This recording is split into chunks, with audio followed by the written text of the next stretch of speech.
सूर्यपुत्र कर्ण एक महानायक की कहानी। प्राचीन भारत की धरती पर जब धर्म और अधर्म के बीच संघर्ष अपने चरम पर था, तब एक ऐसे वीर योद्धा का जन्म हुआ जो न्याय, दया और पराक्रम का प्रतीक बना। वह न तो किसी महल में जन्मा था, न ही उसे शाही उपाधियां मिली थीं, फिर भी वह महानता की उस ऊंचाई तक पहुंचा जहां पहुंचने की इच्छा हर योद्धा करता है। उसका नाम था सूर्यपुत्र कर्ण। कर्ण का जन्म एक राजकुमारी कुंती के गर्भ से हुआ, जो तब अविवाहित थीं। ऋषि दुर्वासा के वरदान से उन्हें यह सिद्धि प्राप्त हुई थी कि वह किसी भी देवता का आह्वान कर उससे संतान प्राप्त कर सकती थीं।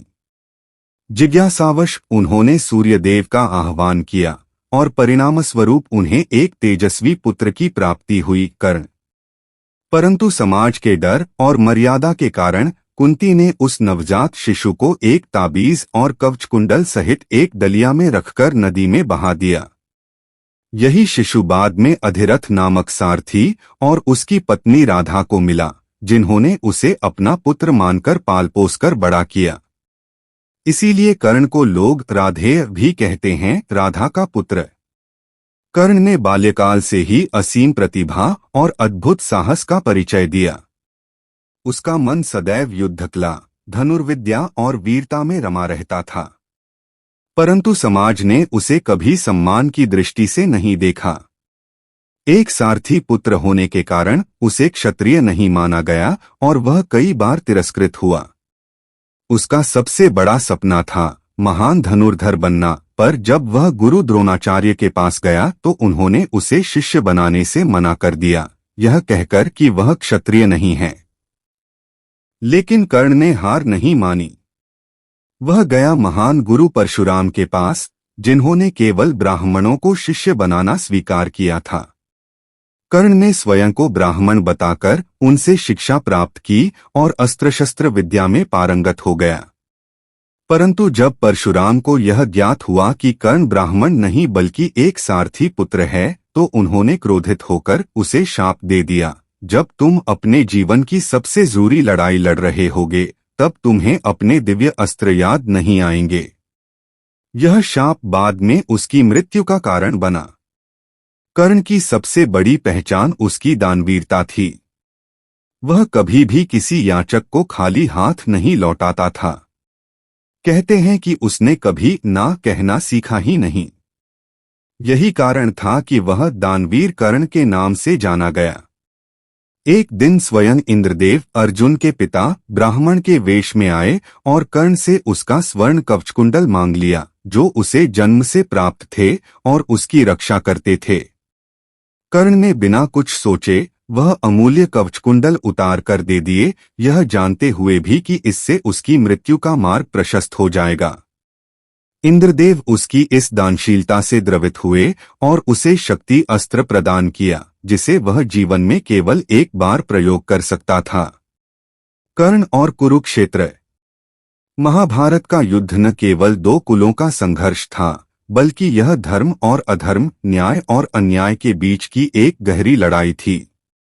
कर्ण, जो कि अपनी पहचान के लिए जीवन भर संघर्ष करता रहा, अंततः दुर्योधन का सबसे बड़ा मित्र और सेनापति बना।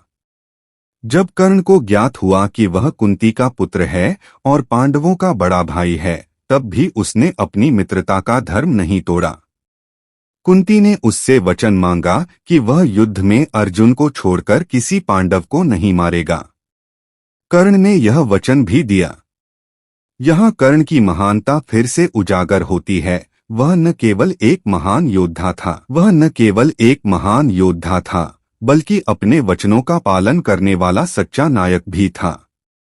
अर्जुन से अंतिम युद्ध। कुरुक्षेत्र के युद्ध में जब कर्ण और अर्जुन आमने सामने आए, तब युद्ध अत्यंत भीषण था। दोनों ही योद्धा अद्वितीय थे, लेकिन कर्ण को शाप का प्रभाव झेलना पड़ा। युद्ध के दौरान उसका रथ का पहिया धरती में धंस गया। वह नीचे झुककर उसे निकालने लगा और उसी समय अर्जुन ने उसे शस्त्रहीन अवस्था में मार दिया, गुरु कृष्ण की आज्ञा से। इस क्षण को लेकर आज भी विवाद होता है, लेकिन यह निश्चित है कि कर्ण ने धर्म, मित्रता, दान और पराक्रम के उच्चतम आदर्शों को अपने जीवन में जीकर दिखाया। जब कर्ण का देहांत हुआ तब पांडवों को उसकी सच्चाई पता चली। युधिष्ठिर को यह ज्ञात हुआ कि वह उसका सगा भाई था। इस रहस्य को जानने के बाद युधिष्ठिर ने शोकवश यह शपथ ली कि वे भविष्य में कभी झूठ नहीं बोलेंगे, लेकिन वह दिन कर्ण की मृत्यु का दिन उनके लिए आजीवन पछतावे का कारण बना रहा। कर्ण एक आदर्श पुरुष। कर्ण एक ऐसा योद्धा था जिसने कभी किसी से कुछ मांगा नहीं, केवल दिया। उसने जीवन भर अपने हक के लिए संघर्ष किया, लेकिन कभी किसी पर आरोप नहीं लगाया।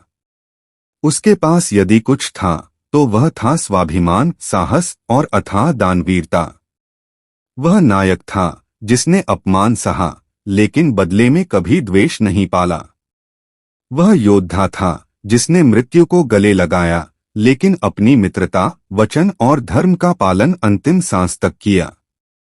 कर्ण की कहानी केवल एक योद्धा की कहानी नहीं है, यह उस संघर्ष की गाथा है जो हर उस इंसान में जीवित रहती है जो अपनी पहचान के लिए लड़ रहा होता है। कर्ण हमें यह सिखाता है कि जन्म से बड़ा कर्म होता है और कोई भी व्यक्ति अपने परिश्रम से महान बन सकता है। सूर्यपुत्र कर्ण एक ऐसा नाम जिसे भुलाया नहीं जा सकता। वह न केवल महाभारत का सबसे त्रासदायक पात्र था, बल्कि शायद उस युग का सबसे बड़ा नायक था।